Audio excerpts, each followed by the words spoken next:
والسلام على عباده الذين اصطفى قال الله تبارك وتعالى في القرآن المجيد والفرقان الحميد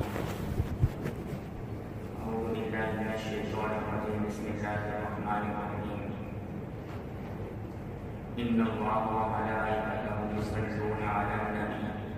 يا أيها الذين آمنوا صلوا عليه وسلموا تسليما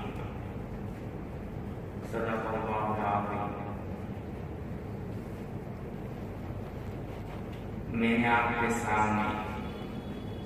جو آیت کریمہ تلاوت کی تھی اس کا ترجمہ یہ ہے کہ اللہ اور اس کے فرشتے اللہ کے رسول صلی اللہ علیہ وسلم پر خصوصی رحمتیں اور درود نازل کرتے ہیں. اے ایمان والو، تم بھی نبی پر درود پڑھا کرو. اللہ تبارک و تعالی نے اس آیت کو اس وجہ سے نازل کیا تاکہ امت کے سامنے اللہ کے رسول صلی اللہ علیہ وسلم کا مقام ظاہر ہو جائے اور نبی کی رفعت، عظمت اور محبت ہمارے دل و دماغ میں رس بس جائے اور امت یہ بات جان لے کہ جس کام کو اللہ اور اس کے فرشتے کر رہے تھے، مومنوں کو اور مسلمانوں کو یہ کام بدرجہ اولا کرنا چاہتا ہے. اللہ اپنے بندوں کے ساتھ کسی بھی عبادت میں شریک نہیں، نہ ہمارے ساتھ نماز پڑھتے تھے، روزہ رکھتے تھے، زکات دیتے، کسی بھی عبادت میں اللہ اپنے بندوں کے ساتھ شریک نہیں ہے. لیکن درود ایسا عمل اور ایسی عبادت ہے جس میں اللہ اپنے بندوں کے ساتھ شریک ہے. اس آیت سے امت کی فضیلت بھی ثابت ہو گئی، اس لیے کہ جب کوئی بڑا اپنے چھوٹے کو اپنے کام میں، عمل میں پارٹنر اور شریک بنا لے تو یہ اس کے لیے فضیلت اور فخر اور شرف کی بات ہوا کرتی ہے. اور اللہ درود پڑھتے ہیں تو درود کے عمل میں اللہ نے ہمیں شریک کر دیا تو یہ ہمارے لیے فخر اور شرف کی بات ہے. اللہ کے رسول صلی اللہ علیہ وسلم کی فضیلت بیان کرتے ہوئے زبدۃ المحققین خاتم السالکین شیخ ابو الحسنات نقشبندی رحمۃ اللہ علیہ فرماتے ہیں کہ اللہ نے ابراہیم علیہ السلام کو اپنا خلیل بنایا اور اللہ کے رسول صلی اللہ علیہ وسلم کو اپنا حبیب اور محبوب بنایا. اور خلیل اور حبیب کے درمیان فرق یہ ہے کہ خلیل اللہ کی خوشنودی اور رضا کے لیے کام کرتا ہے. یہی وجہ ہے کہ ابراہیم علیہ السلام نے اللہ کی خوشنودی کے لیے اپنے صاحبزادے اسماعیل علیہ السلام کو ذبح کرنے کے لیے اور قربان کرنے کے لیے تیار ہو گئے. اور حبیب کی شان یہ ہوتی ہے کہ اللہ اس کی خوشنودی اور رضا کے لیے حکم نازل کرتے ہیں. اسی وجہ سے جب اللہ نے اپنے پیارے حبیب صلی اللہ علیہ وسلم کو کچھ مدت کے لیے بیت المقدس کی طرف روح کر کے نماز پڑھنے کا حکم دیا تو اللہ کے رسول صلی اللہ علیہ وسلم کی دلی تمنا اور خواہش یہ تھی کہ پھر سے کعبۃ اللہ کی طرف روح کر کے نماز پڑھے. تو اللہ کو جب یہ علم ہو گیا کہ نبی کی چاہت یہ ہے کہ وہ پھر سے کعبۃ اللہ کی طرف روح کر کے نماز پڑھے تو اللہ نے فوراً یہ آیت اتاری فَلَنُوَلِّيَنَّكَ قِبْلَةً تَرْضَاهَا کہ اے نبی ہم آپ کی رضا، آپ کی چاہت اور آپ کی خوشی کے خاطر پھر سے قبلہ کعبۃ اللہ کی طرف کر دیتے ہیں. خود کو پر اتنا بلند کہ ہر تقدیر لکھنے سے پہلے خدا پوچھے میرا بندہ تیری چاہت کیا ہے. یہ ہے حبیب اور خلیل کے درمیان کا فرق. اور یہ آیت کریمہ کیوں نازل ہوئی؟ اس سلسلے میں علامہ بغوی رحمۃ اللہ علیہ معارف تنظیم میں لکھتے ہیں کہ جب یہ آیت کریمہ نازل ہوئی تو صحابہ اللہ کے رسول صلی اللہ علیہ وسلم کے پاس تشریف لے گئے اور کہا کہ اللہ کے رسول، ہم سلام کا طریقہ تو جانتے ہیں، السلام علیکم یا ایھا النبی، لیکن درود پڑھنے کا طریقہ کیا ہے؟ تو اللہ کے رسول صلی اللہ علیہ وسلم نے صحابہ کو درود ابراہیم کی تعلیم دی اور فرمایا کہ اللہم صلی علی محمد، یہ پڑھو، یہ درود کا طریقہ۔ علامہ سخاوی رحمۃ اللہ علیہ فرماتے ہیں کہ اس آیت پر اور اس مقام پر ایک سوال اور اعتراض ہے۔ وہ سوال یہ ہے کہ اللہ قرآن پاک میں کہہ رہے ہیں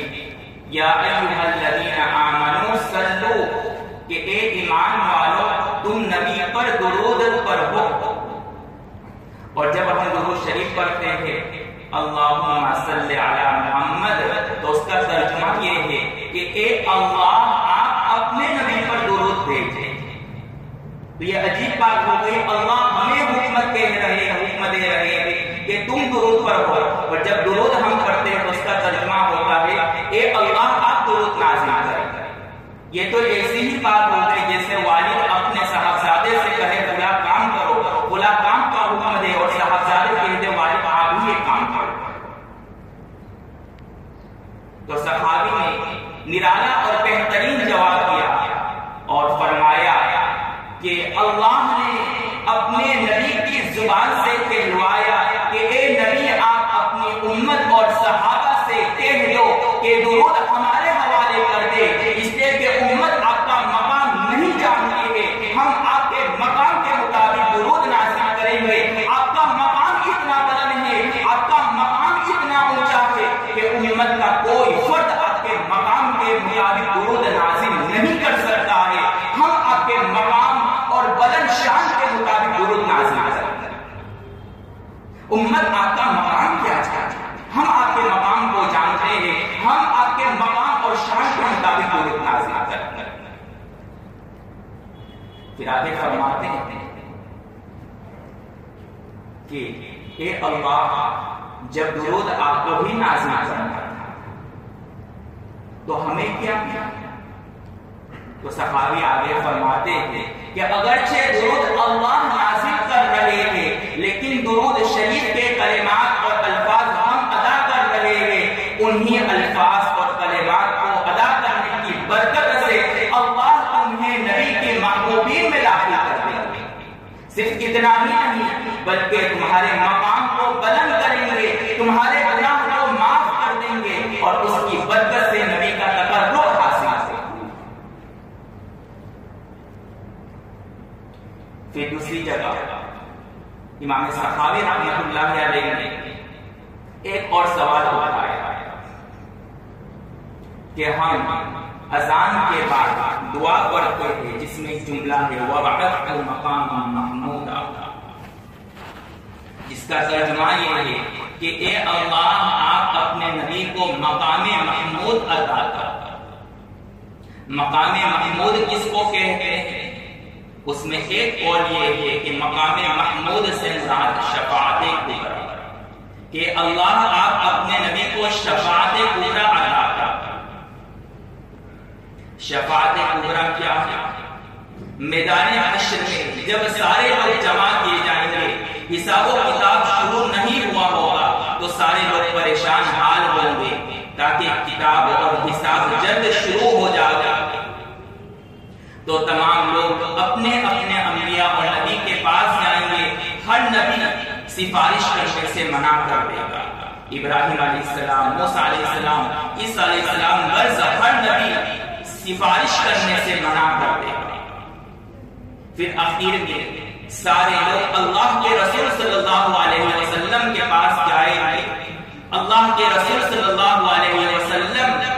اللہ سے سفارش کریں گے، پھر اس سفارش کے بعد حساب و کتاب شروع ہوگا۔ علامہ عثمانی رحمۃ اللہ علیہ فرماتے ہیں کہ جب اللہ کے رسول صلی اللہ علیہ وسلم کو ہی سفارش کرنا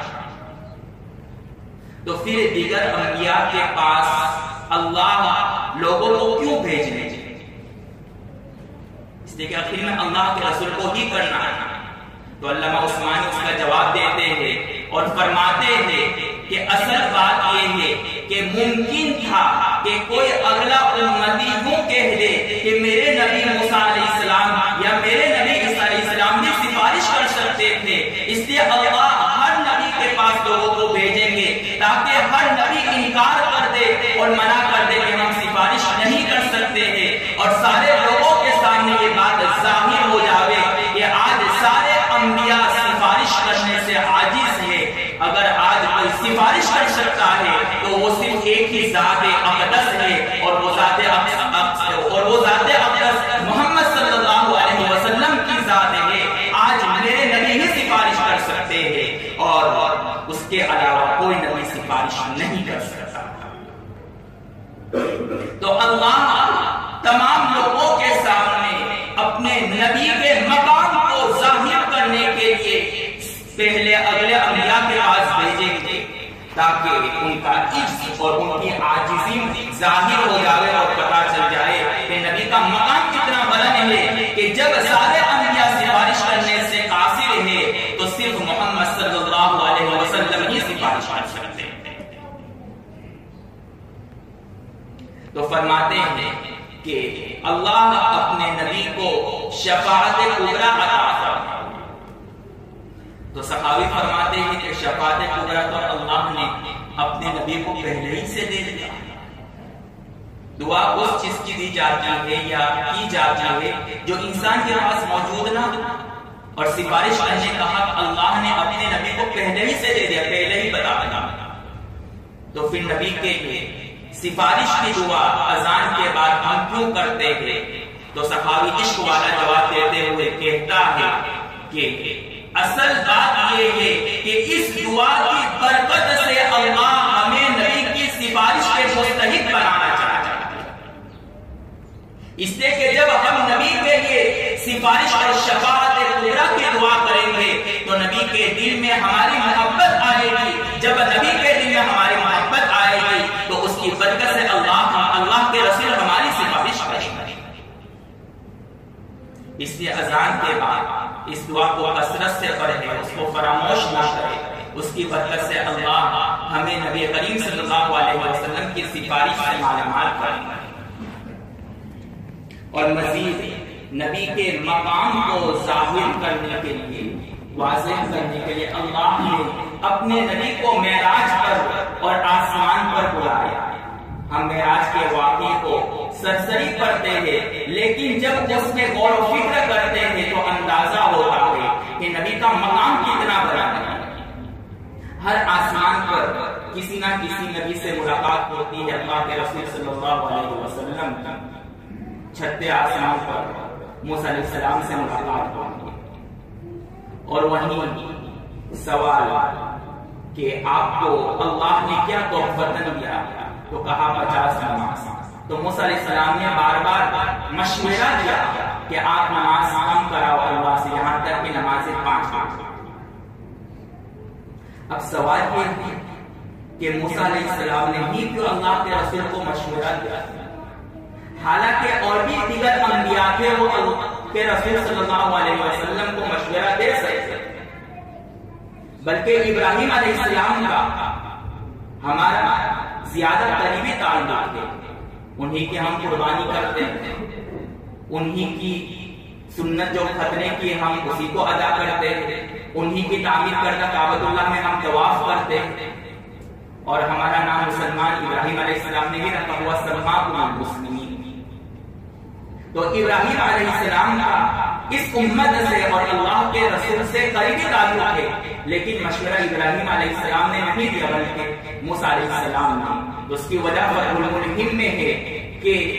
2 نبیوں نے اس امت میں آنے کی تمنا کی، ایک عیسیٰ علیہ السلام اور ایک موسیٰ علیہ السلام۔ تو اللہ نے موسیٰ علیہ السلام سے کہا کہ عیسیٰ کا تو اس امت میں آنا مقدر ہے، لیکن موسیٰ کا اس امت میں آنا مقدر نہیں ہے، تو کم از کم نبی کو مشورہ دے کر اس امت میں شامل ہو جائے تاکہ آپ کو اس امت میں داخل اور آنے کا شرف مل جائے۔ اور دوسری بات، موسیٰ علیہ السلام کے سامنے نبی کے مقام کو ظاہر کہ موسیٰ اس وقت کو یاد رکھے جب آپ نے تمنا کی تھی میرے دیدار کرنے کی، لیکن صرف میرے تجلی کو دیکھ کر کے آپ بے ہوش ہو گئے، لیکن میری نبی کی شان یہ ہے کہ وہ بار بار میرے پاس تشریف لا رہے ہیں لیکن ایک مرتبہ بھی بے ہوش نہیں۔ اور اس واقعے کو یاد رکھے جب آپ مقدس وادی طویٰ میں پہنچے تھے تو ہم نے آپ سے کہا تھا فَاخْلَعْنَا عَلَيْكَ إِنَّكَ بِالْوَادِ الْمُقَدَّسِ طویٰ، کہ اے موسیٰ آپ مبارک سرزمین میں تشریف لائے ہیں، اپنے جوتے کو نکال دیجیے تاکہ اس مقدس سرزمین سے آپ تبرک حاصل کریں۔ لیکن ہمارے نبی کا مقام اتنا بلند ہے کہ جب وہ عرش پر تشریف لاتے ہیں تو ہم اپنے نبی کو فَاخْلَعْنَا عَلَيْكَ نہیں کہتے ہیں، جوتی اتارنے کا حکم نہیں دیتے ہیں، اس لیے کہ ہم چاہتے تھے کہ نبی کی جوتی مبارک سے عرش تبرک اور برکت حاصل کرے۔ جس نبی کی جوتی مبارک میں اس قدر تبرک اور برکت ہے، ان کی سنتوں میں کتنی برکتیں اور رحمتیں ہیں، ہم اس کی کلپنا ہی نہیں کر سکتے۔ لیکن افسوس کی بات یہ ہے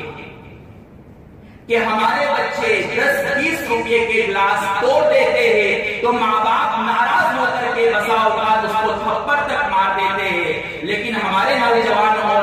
بچے آئے دن رات دن نبی کی سنتوں کے جنازے نکال رہے ہیں، لیکن ہمارے چہروں پر ایک بل تک نہیں آتا۔ جب ہم نے نبی کی سنتوں کو پسے پشت ڈال دیا، نبی کی سنتوں کو پامال کیا، تو اسی کی وجہ سے اللہ نے اپنے رحمت کے دروازے کو بند کر دیا۔ پھر اللہ کی رحمتیں کہاں سے نازل ہوئی؟ پھر اللہ کے عذاب کے علاوہ اور کیا ہے؟ ہم نے ان سنتوں کو پسے پشت ڈال کر کہ ہم نے اللہ کے عذاب کو دعوت دی۔ اسی وجہ سے فخر الدین رازی اپنی مشہور کتاب تفسیر کبیر میں لکھتے ہیں کہ اللہ نے اپنے نبی کو یا ایھا المدثر سے ملقب فرمایا اور اس سے مخاطب کر کے بلایا۔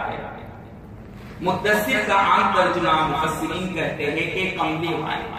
لیکن فخر الدین رازی فرماتے ہیں کہ مدثر کا ایک مطلب یہ بھی ہے کہ وہ پرندہ جو تنکے اٹھا کر کے اپنے گھونسلے اور اپنے گھر کو بنائے۔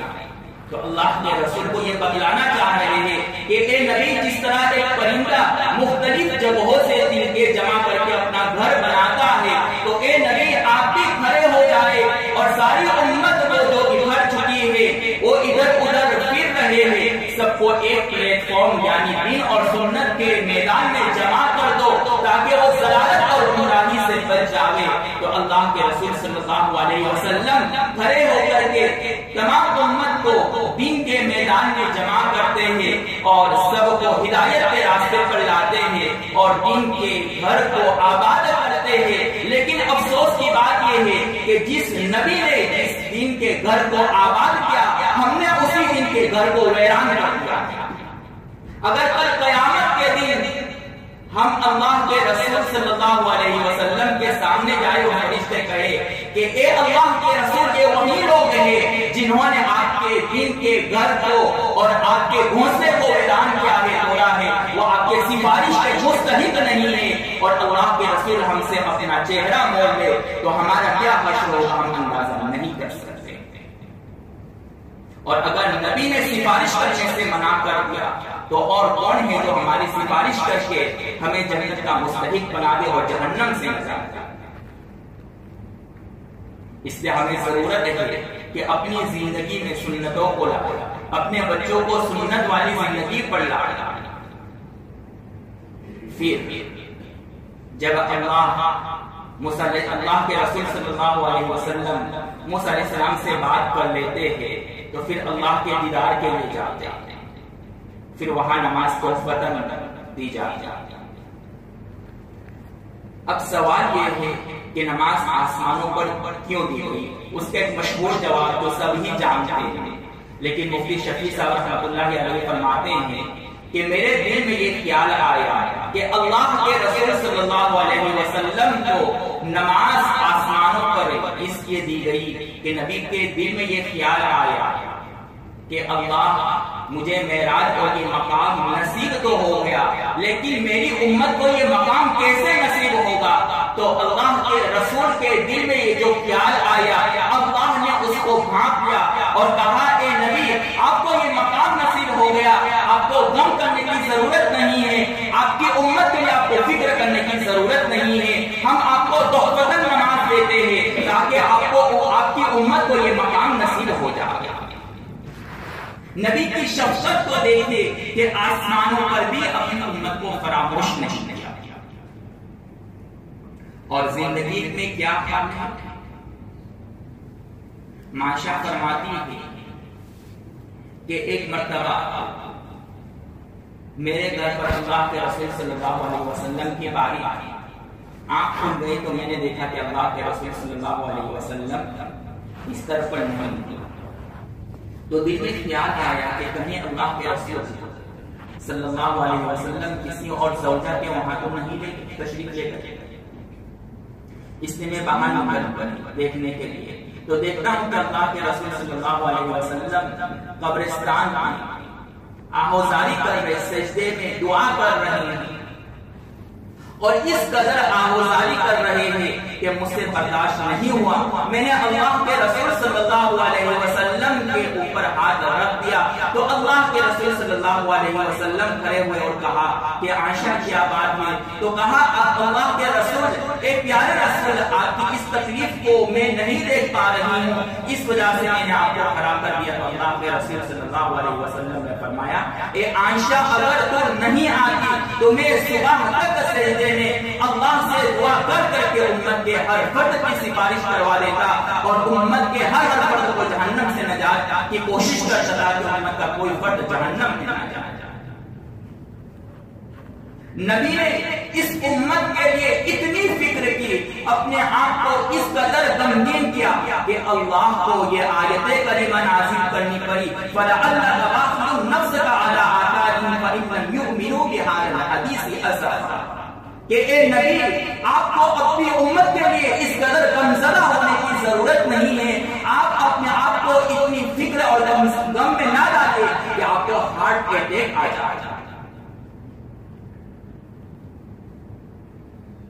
لیکن جس نبی نے اس امت کے لیے اتنی قربانی، اس کا حال یہ ہے کہ نبی کی سنت اور نبی کے لباس کو ہم نے گوارا اور اس کو پہننا پسند نہیں کیا، اور صرف اتنی بات نہیں بلکہ جب اللہ کے رسول صلی اللہ علیہ وسلم اس دنیا سے رخصت ہوتے ہیں اس وقت بھی اللہ کے رسول صلی اللہ علیہ وسلم کی زبان پر ایک ہی جملہ ہے، امتی امتی، میری امت کا کیا؟ معاشرہ رضی اللہ تعالیٰ فرماتی ہے کہ جب میں نے دیکھا کہ اللہ کے رسول صلی اللہ علیہ وسلم پر سکرات کی تکلیف آ رہی ہے، اللہ کے رسول موت کی تکلیف کو برداشت کر رہے تھے، تو اس وقت مجھے پتا چلا کہ نیک لوگوں پر بھی سکرات کی اور موت کی تکلیف آتی ہے۔ اب اللہ کے رسول صلی اللہ علیہ وسلم نے موت کے وقت سکرات کی تکلیف کو کیوں برداشت کیا؟ تو عام محدثین فرماتے ہیں کہ اللہ کے رسول صلی اللہ علیہ وسلم کے مقام کو بلند کرنا تھا، اس لیے اللہ کے رسول صلی اللہ علیہ وسلم کو سکرات کی تکلیف دی گئی۔ لیکن حضرت گنگوئی رحمۃ اللہ علیہ فرماتے ہیں کہ میرا خیال یہ ہے کہ نبی کا مقام تو پہلے ہی سے بلند، اللہ نے اپنے نبی کا مقام پہلے ہی سے بلند کر دیا، اس لیے مزید بلند کرنے کی ضرورت بھی نہیں۔ لیکن سکرات کی تکلیف اس لیے دی گئی کہ اللہ کے رسول صلی اللہ علیہ وسلم کو معلوم تھا کہ میری امت میں بھی بعض ایسے افراد ہوں گے جن کو یہ تکلیف برداشت کرنی پڑے گی، میری امت کے کسی فرد کے سامنے اس کی ماں، اس کے والد، اس کے قریبی رشتے دار مر رہے ہوں گے اور وہ سکرات کی تکلیف برداشت کر رہے ہوں گے، تو ہو سکتا ہے میرا امتی اس سکرات کی تکلیف کو نہ دیکھ سکے۔ تو اللہ کے رسول صلی اللہ علیہ وسلم نے کہا اے اللہ مجھے بھی سکرات کی تکلیف دے دے تاکہ میرے سکرات کی تکلیف کو یاد کر کے امت کو تسلی مل جاوے کہ میرے نبی کو بھی یہ تکلیف برداشت کرنی ہے۔ میرے اس سکرات کے واقعے کو یاد کر کے میری امت کو تسلی مل جاوے، اس لیے مجھے منظور ہے کہ سکرات کی تکلیف مجھے آئے۔ تو نبی نے نہ آسمانوں پر اور نہ ہی زندگی میں اور نہ ہی اس دنیا سے جاتے وقت امت کو فراموش کیا، لیکن امت نے قدم قدم پر نبی کی سنتوں کو فراموش کیا۔ مصر کے ایک شیخ فرماتے ہیں کہ امت جہنم کے اس دہانے پر آ کر کے کھڑی ہو گئی ہے کہ اگر کچھ دیر کے لیے مان لے کہ نبی پھر سے دنیا میں تشریف لے آئے تو امت مال و دولت اور شہرت کے خاطر نعوذ باللہ نبی کو بھی بیچ ڈالے۔ اور یہ کوئی بعید بات نہیں، جب آج ہم بازار میں اللہ کی جھوٹی قسم کھا کر کے اللہ کے نام کو بیچ سکتے ہیں، تو اگر نبی آ جائے تو ہم اپنے مفاد کے لیے نبی کو بھی بیچ ڈالیں۔ اس لیے ہمیں ضرورت ہے کہ اپنی زندگی میں سنتوں کو آباد کرے اور اپنی زندگی کو سنت والی زندگی بنا۔ اخیر میں ایک واقعہ بیان کر کے اپنی بات ختم کرنا۔ قاری تحقیق صاحب رحمۃ اللہ علیہ فرماتے ہیں کہ مجھے خواب میں آیا کہ اللہ کے رسول صلی اللہ علیہ وسلم دارالعلوم میں تشریف لائے چاروں خلفاء کے ساتھ۔ تو مولانا قاسم نانوتوی رحمۃ اللہ علیہ